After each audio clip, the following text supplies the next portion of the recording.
Hi, everyone.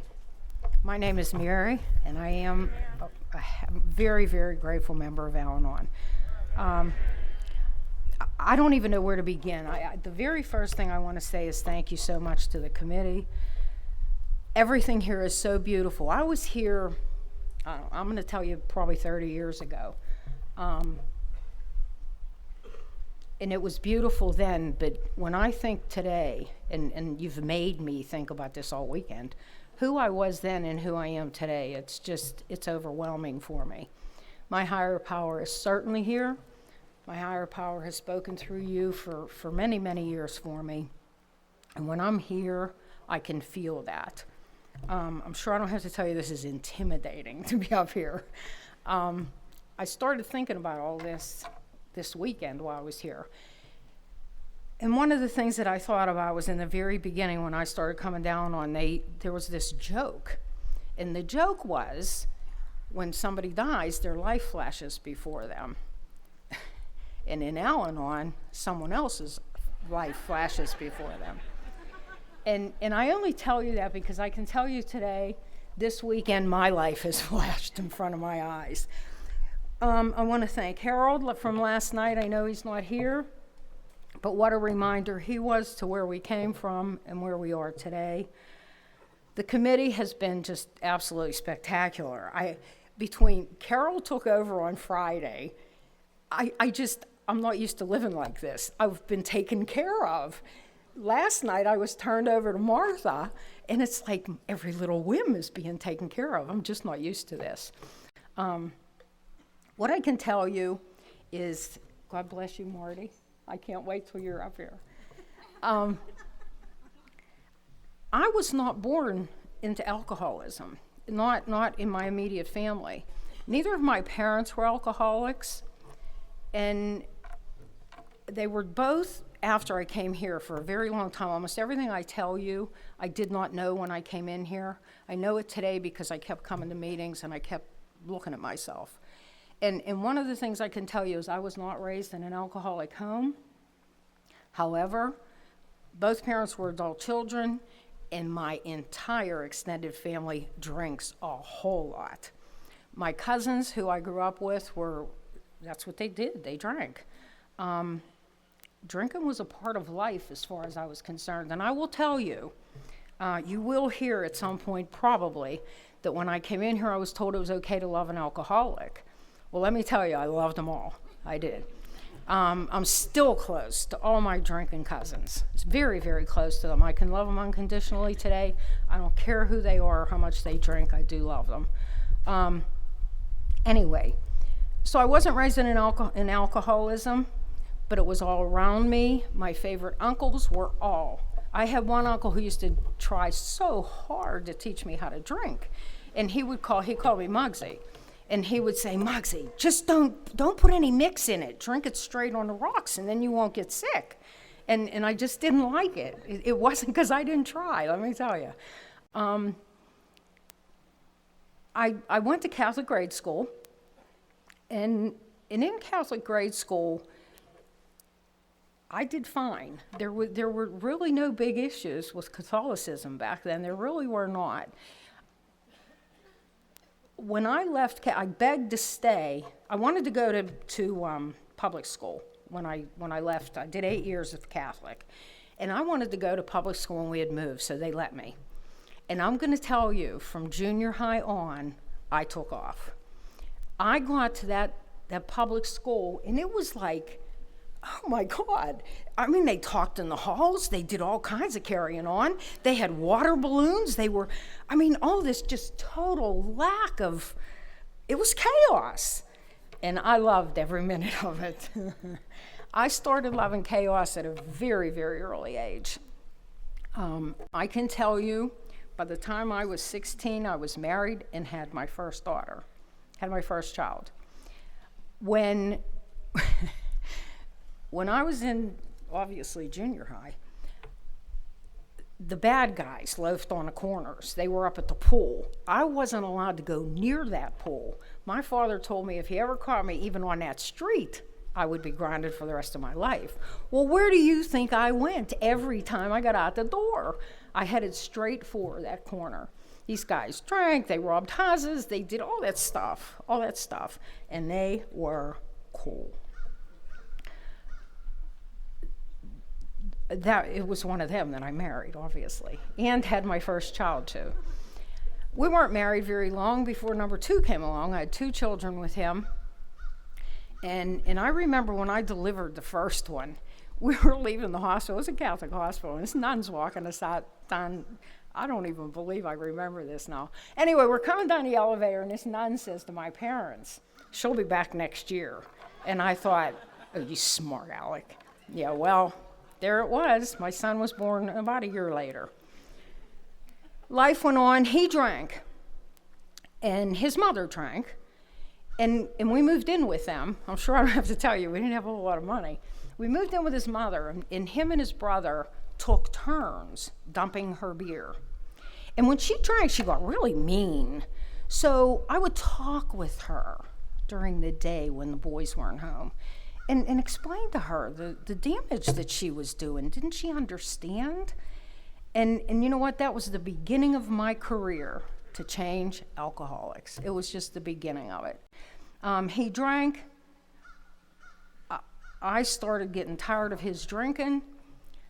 I started going out with the girls. I'm sure I don't have to tell you, I was going out to bars. I was in bars before I was even legal to drink, and I had 2 kids before I was legal to drink. It didn't take very long before we were divorced. I was 21, and now I could party. It was my turn. Spent our time in bars, and I'm sure you know where my next husband came from. I've had a couple alcoholic husbands.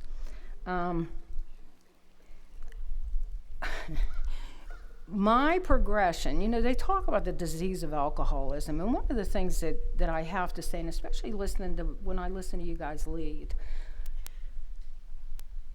if it wasn't for you, I wouldn't be here. I would be out there crazy as a bedbug still.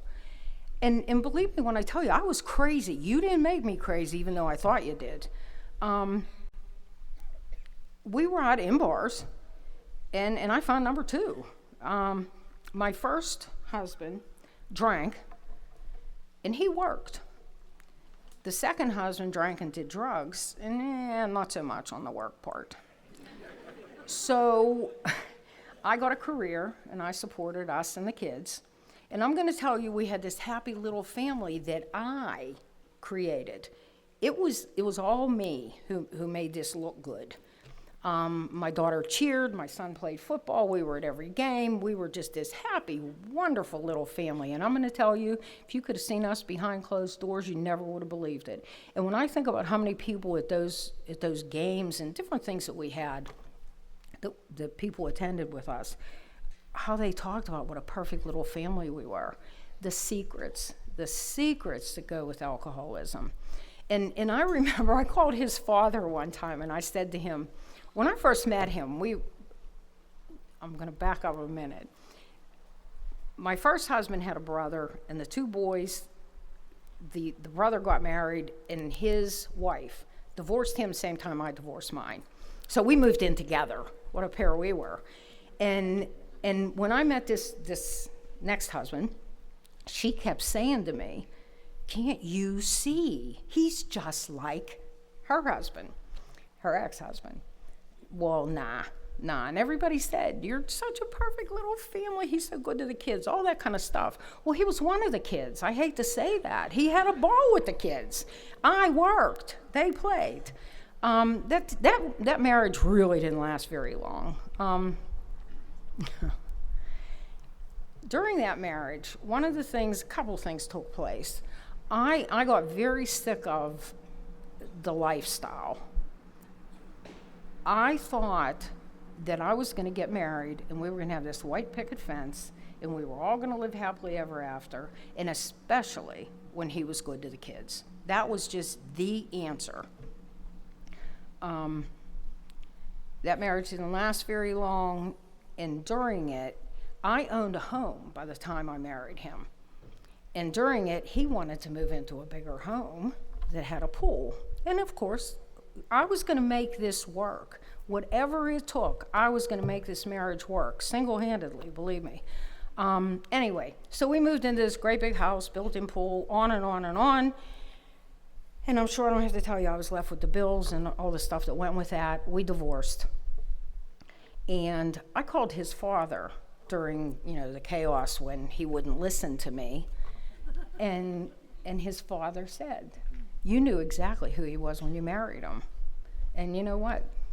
Yeah, I did. I saw it. I mean, I had no idea what alcoholism meant. I mean, I remember saying to him, "You're an alcoholic."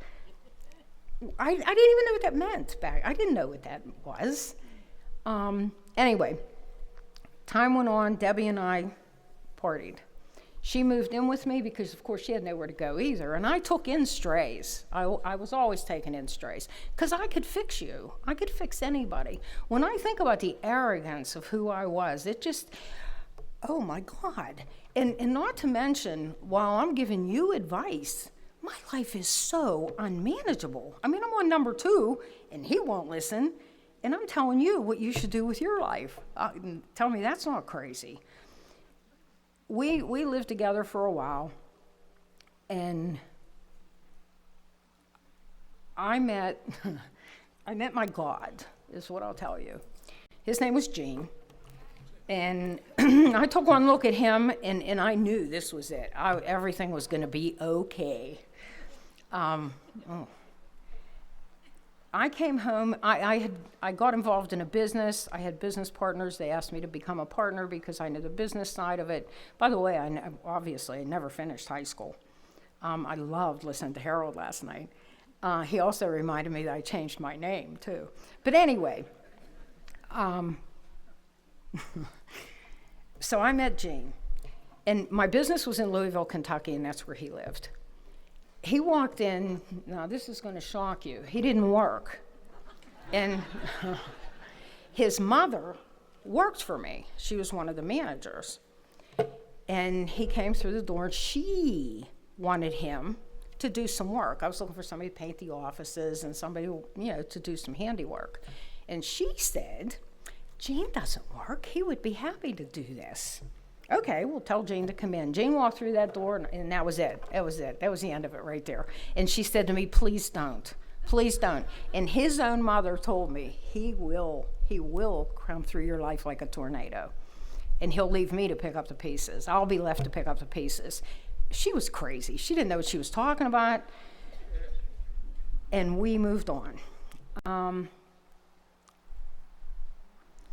When I first came in these rooms, they told me I should pray, "Our Gene who art in heaven." And they were not kidding. Whatever it took. Now, by this point, I'm a 2-time failure. And I'm not going to be a 3-time failure. That's not going to happen. I'm going to make him be what I think he should be. He was not interested. We were together for a little while. And he came to me one time. And, I needed to be needed. Nothing meant anything to me more than he needed me. My first husband, I will tell you, his father died, was buried on his 16th birthday, and that was my draw right there. He really needed somebody. Number 2 didn't need anybody, but anyway. So this one came to me very early on, and he said, and I knew he did drugs and I knew he drank, but he was a big guy, so I couldn't tell. And I was used to falling down drunks. They were drunk. They slurred. All the signs were there. This guy comes to me after a very short period of time, and he says, "I really love you. I want to be with you, but I need to tell you something. I need your support. Will you go with me to GA? I have a gambling problem." Well, of course. My God, that was my calling. That's what I do. I fix people. So we set off and we went to GA. And here's what I can tell you about that. The night that we went to the only GA meeting I ever went to, it was an anniversary. And these people were sitting around this big table, and it was this big deal was going on. And they would say, they were couples. And the spouse or the other half would say, "Hi, I'm Mary, and I'm the wife of a compulsive gambler." And it came my turn, and I just looked at everybody and thought, oh, not me. I started crying, and that was the end of it. He didn't need to be there. There was nothing wrong with him. So I tell you that because I progressed. That's the whole thing that I see today. I went from someone who drank to someone who drank and did drugs to someone who drank, did drugs, and gambled. That was a long haul. And I remember coming home from Kentucky one time. My business was in Kentucky, which is where his family was, his mother was. And I remember coming home. I had a card club back in Pittsburgh. And I walked in to play cards, and I said to everybody in the card club, they all knew who I was. They all just knew I was going to do what I was going to do. I walked in, and I said, this man's going to bring me to my knees. Well, let me tell you, he did. He really did. Trying to get him, pick one. Sober, clean, to quit gambling, pick one. I mean, he was a full-time job. And he just didn't listen. And he would take off. He took off. He'd be missing in action for a week at a time or whatever. And he always showed up. I mean, he was in Vegas, and he'd call, and he needed to come home. Well, by this time, I had stopped to charge cards. I knew enough to do that by now because GA told me to. Anyway, I don't know how long we were together, and what happened was I had gone to an Al-Anon meeting during the second marriage, and I took this girl who just cried all the time. She was a friend of mine, and I couldn't fix her for the life of me. And our boys went to school together, and I would take the boys up to school, and then I would come back, and we would drink coffee and talk about how we were going to fix them, how we were going to get them to do what they needed to do. And she just never stopped crying. And she would tell me about if he wore his brown pants, he was going to drink that night. But she thought he had a girlfriend. So I told her she needed to go to an Al-Anon meeting. And I would go with her. We went to this Al-Anon meeting, and I'm going to tell you, it was on Monday night. And this was during my second marriage. And we walked out of that meeting. First of all, they talked about God. And you know what? There was no God in my life. Thank you very much. If it wasn't for him, I wouldn't be in the shoes I'm in right now. And we walked out of that meeting, and they told us to keep coming back. And I said, you really need to go back, but I won't be able to make it because the Steelers are home next Monday night. I got to go to the Steeler game, and I'm here to tell you I'm divorcing him anyway, so I don't need to come here. So I divorced him. That's what I did. And that's when number 3 came along. But anyway, so I saw what Al-Anon was. And what happened was they talked about standing at the window and, begging God to get him to come home and praying that he came home. I didn't do any of that. I didn't do any of it. Well, let me tell you. By number 3, what happened was one night, many, many, many, many things had happened. Believe me, you all know what happened during that time. The final thing that happened, for a while, the final thing anyway. But anyway, they talked about being at the window and watching for him to come home and praying that he'd come home. I couldn't relate to any of that. I was just getting rid of him. One night, Gene, my God, was at, he was missing. Nobody knew where he was. His mother used to call from Kentucky and send me out to find him. So I head to this bar. And this bar is all glass in the front. And I get to this bar and, damn it, and I'm going to make him come home. He's going to start to listen. This is crazy. So I get to this bar, and I'm sitting out front, and I'm laying on a horn, and I'm flashing my high beams because I know he can see me. I can see him. He's right there shooting pool. And can you imagine being that ugly? Anyway, okay, so I'm sitting out there, and I'm doing this, and it occurs to me, this is the only thing I thought was wrong with this. I was in my pajamas and a robe. I couldn't go in and make him come out. What was I going to do? Somebody came out of that bar and said, lady, you got to stop. And I said, you tell him to come out, or I'm not leaving till he comes out. He came out, and what he said to me was, if you have no respect for yourself, how can you ever expect me to respect you? And I'm going to tell you, the next day I was at my first meeting. I remembered, not that I wanted to go to Al-Anon, because believe me, I didn't need Al-Anon. I just needed to know what to do to make him be who I thought he should be, or who I thought he was, really. The next day, I called that girl who I took to her first Al-Anon meeting, and I said to her, "You're never going to believe this." And she started laughing. What I can tell you is there was no question. I'm attracted to alcoholics. It's who I am. I mean, I don't know what else to say to that. So she kind of knew what was coming. She took me to my first meeting. And she told me, and I'm going to tell you, I came in here 34 years ago, by the way. I realized, because you guys always say when you got sober. So this morning I had to look it up. And this will tell you who I am. I never paid attention to when I came in. And a girlfriend of mine who her kids also went to school with my kids came in January, and I came in July the same year, but I didn't know what year. And she was one of these people who keeps track of all that stuff. So she always told me, and she wasn't around for a while, and I did find out when it was, and it was 1983. So what happened was, when I looked it up this morning, I realized I've been coming here as long as I didn't come here.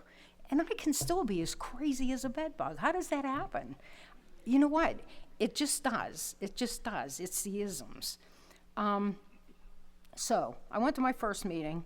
And when I came in these rooms, what they told me was pretty basic and pretty simple. And I know things are different today, but I thank God every day, that they were how they were when I came in here. They told me a few things. And on my way to my very first meeting, what she said to me was, "And you keep your mouth shut because you have nothing good to say." And you know what? She was right. She was right. All I would have done was told you my tale of woe if I would have said anything. I didn't understand why they wouldn't listen to what he was doing. You know the old, "How are you?" Well, he drank last night. There was no me. There was no me. At this point, all I could do was keep above water. That was it. The kids were grown. I had already put on the show that, we were this perfect little family. That fell apart. At this point, there was just nowhere to turn. So I really didn't have a whole lot of choice. I wasn't here by choice. I was here by default. And what I heard was changed attitudes can aid recovery. So I thought, if I keep coming here, you're going to teach me how to get him sober. And that's what kept me coming back for a while.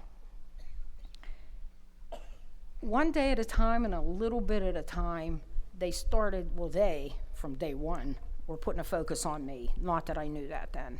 I would go to meetings and I would hear the craziest things like, my son cut the grass and I criticized him for the way he did well, why wouldn't you? Isn't that our job to teach them how to do it right? I had no idea who I was or what I was about or why I was doing the things that I was doing. I just knew that I had to be focused on you, because if I was focused on me, I couldn't deal with what I was seeing. And I really couldn't deal with what I was seeing. By the time I hit here, he was right. There was no self-respect. There was no self-worth. I was just a nobody. I couldn't tell you what my favorite color was. But I could tell you, I did tell a therapist one time, she said, "What do you like?" And I said, "To be with him." You could see the anger on her face. She said, "He has 3 addictions." I said, "I don't know what to tell you." I mean, what else could I say? It was the truth. But anyway, I kept coming back. And they told me to keep my mouth shut and listen and all those things. They told me it was all about the slogans for me. I didn't need to think about those steps right now. And I'm going to tell you, I can tell you, I can still feel the feeling the first day that I lived and let live. The first day that I got through my whole day at work without thinking about where he was or what he was doing. It was just a miracle. To change my thinking, they told me, don't think. And you know what? Today, that saves my life. This morning, that's all I told myself, don't think. It saves me today, it really does. Those were the things that gave me that base. I believe that. Today, I have a base that I'm going to tell you, it's about when something happens for me, it's not about going to the steps. That's too much right now. right now I need to keep this simple, or I need to easy does it, or I need to live and let live. I'm usually minding somebody else's business when I'm not happy. That's usually what's going on. I'm not happy with what you did. It doesn't have anything to do with me. So I kept coming back, and they didn't tell me things. I had no God, and I didn't want to talk about God. And they just kept telling me things like, just let it go. Just let it go. They didn't say to let go and let God. And I did. And I started testing some of the stuff that they told me to do. And I was, my first sponsor, I did what I wanted to do. Make no mistake, I was self-will on riot. I did whatever I wanted to do, but then I called and confessed, is how I did it. And they would say, you're supposed to call before you do it. Well, yeah, I know. So dumb things would happen. Like I went out and I bought this card. They used to sell these cards. I don't know if they still do. I don't even want to buy one anymore. Anyway, it was this card. It was about this big, and he was missing in action again. So I sent him this card, and then I went home, and I called my sponsor, and I said, I did it. And I told her I sent this card, and the card came back with postage due. And what I thought was that was God. That was God. So time went on, and you know what? I kept coming back. I started getting okay. And by the way, I was so well that I stopped seeing him. And I told him we were through. And I was so well. I was so recovered, let me tell you. So early on. Anyway, so we had split up, and I was moving on. I wasn't dealing with this kind of stuff anymore. And I started just enjoying AA and Al-Anon, and we went to those dances, and all this other stuff was going on. And life was good. Life was good. I was going to conferences. A lot of things were happening. I was going to a lot of meetings. I started working steps.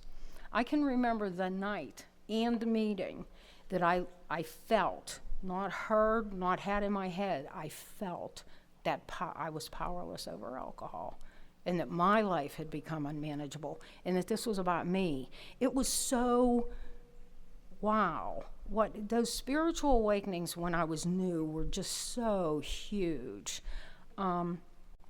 Anyway, I kept coming back, and I got real well and stopped seeing him. And his mother called me. Now, I can tell you, when I looked it up this morning, I could figure out how long I was in here. His mother called me. I'd been coming to Al-Anon for 6 years. His mother called and said, Gene's in jail. Can you go get him? Will you go see him? Will you take him cigarettes? I was in therapy at the time, of course. And I told the therapist, and he said, have you ever visited somebody in jail? Do you know what it's like to talk to somebody through? So I didn't go. I was so proud of myself that, yeah, I was tough. I'm going to tell you, he ended up in jail for 5 years in North Carolina. And guess what I did? I drove to North Carolina, not the whole 5 years, but the last, I don't know, when he was eligible, I don't know a whole lot about the prison system, believe that or not.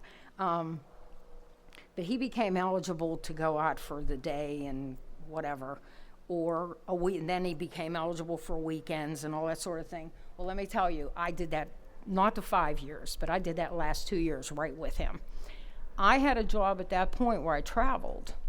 I made myself be in North Carolina every single Friday.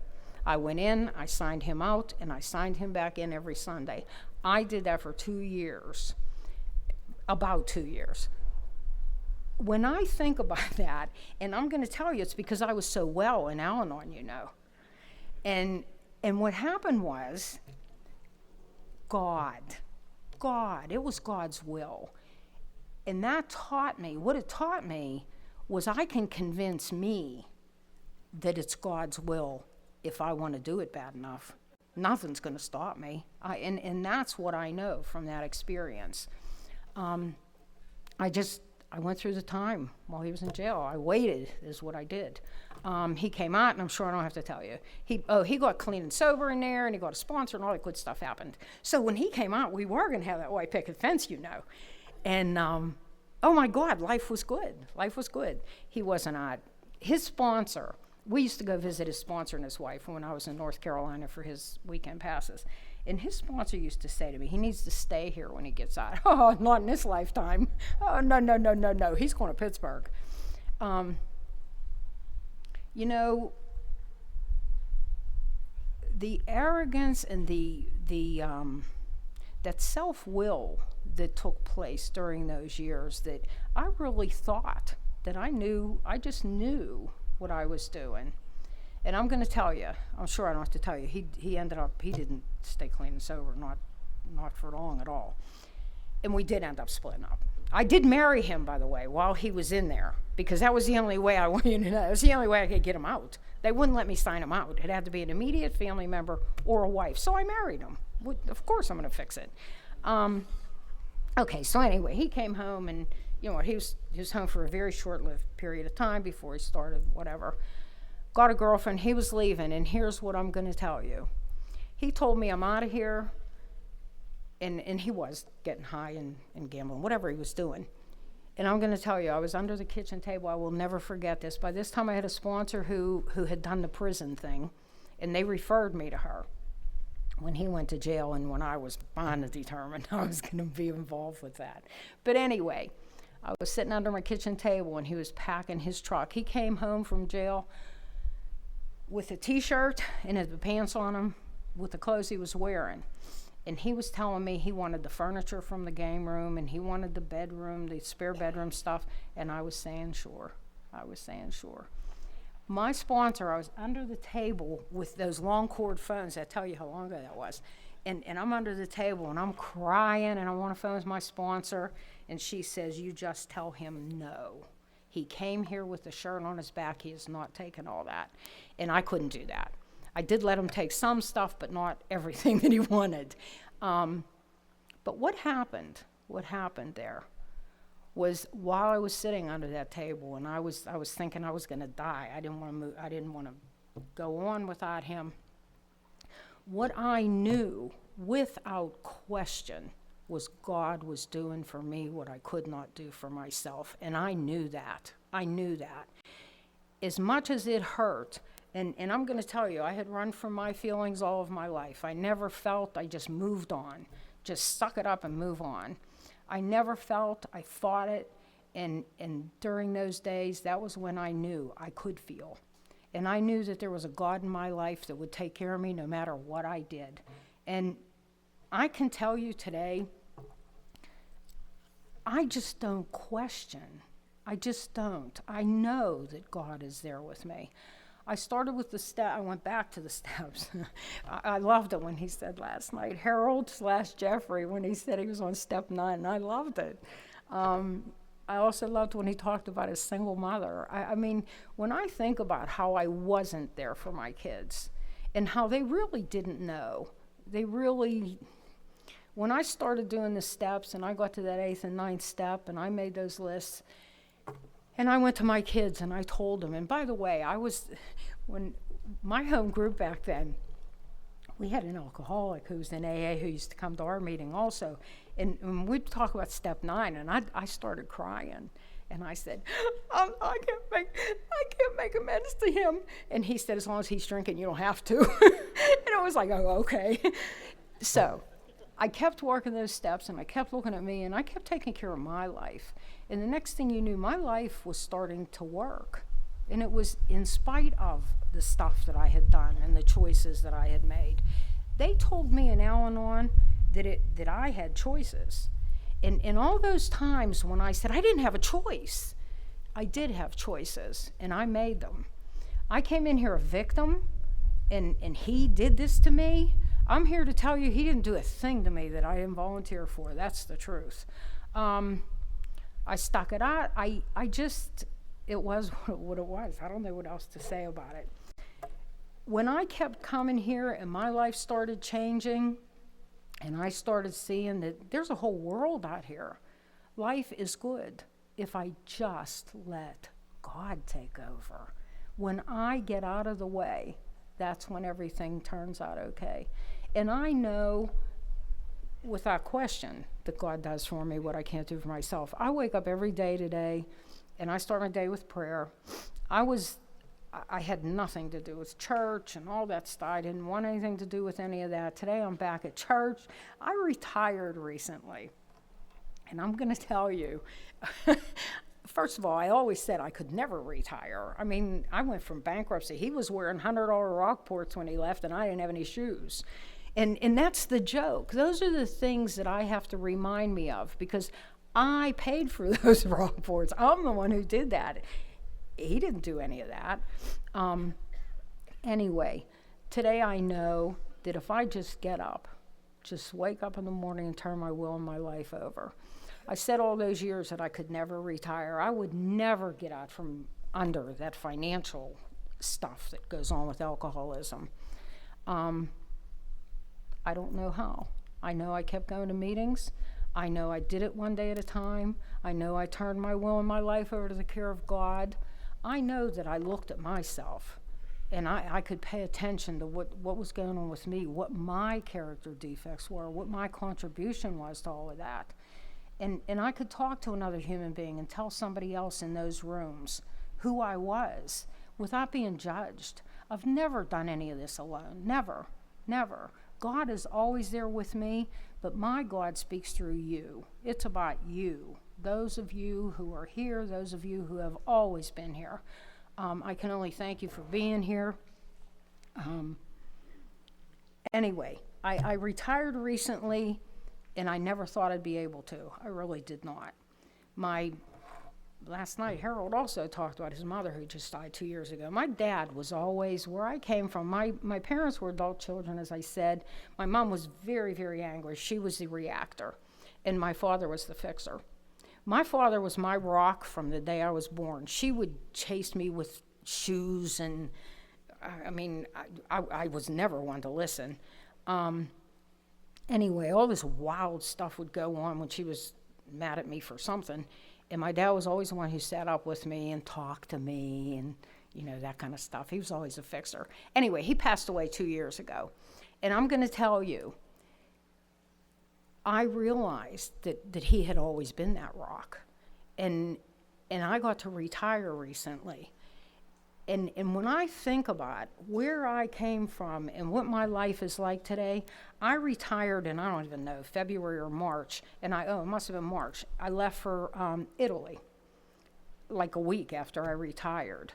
Now, I'm going to tell you, I wanted to see Italy my entire life. I always wanted to go to Italy. I wanted to go to Italy. That's all I ever wanted to do. I had an uncle who took me to Belgium one time, and I knew I was going to make it back to Italy. Well, it was a joke. I knew it was never going to happen. Well, I got to retire, and I got to go to Italy. And I'm going to tell you, that's because I come in these rooms, crazy as that sounds. That's all I did. That's all I did. I came here. I worked the steps. I did what I was told to do. When they tell you to call your sponsor, I have no problem today. It's not like it used to be. Today, I call my sponsor, and I say, okay, here's what happened. Now what did I do? I know today that I volunteer and I'm in the middle of whatever it may be. I don't have a clue what's good for you. I don't. I really don't know how to tell you to live your life. As much as I used to think I could, I don't know how to tell you to live your life because I don't know how to live my own. I have to turn my will and my life over every morning in order for my life to be okay. And make no mistake, I can feel when I haven't done that. Today, finally, when I think back about all of this and the thing that brought me in the room is the total lack of self-respect, today I can tell you I have self-respect. My children, I have a good life with my family, and I don't know how. I don't know why I got that why I'm that blessed. I don't know. I went to meetings for years talking about my son who was working on his lead, and I'm here to tell you he doesn't have a drinking problem. I don't know how. I just say thank you, God, that he doesn't. My kids respect me. When I made my amends to my kids, they told you'll love this. They told me that I was just too nice, that it wasn't my fault, it was them. So, you know what? Today, my relationship with my kids is good, very good. We have unconditional love, and it goes both directions. There's just, I have a good family, and I thank you for that. And believe me, it's all thanks to you. And that's all I have. Thank you.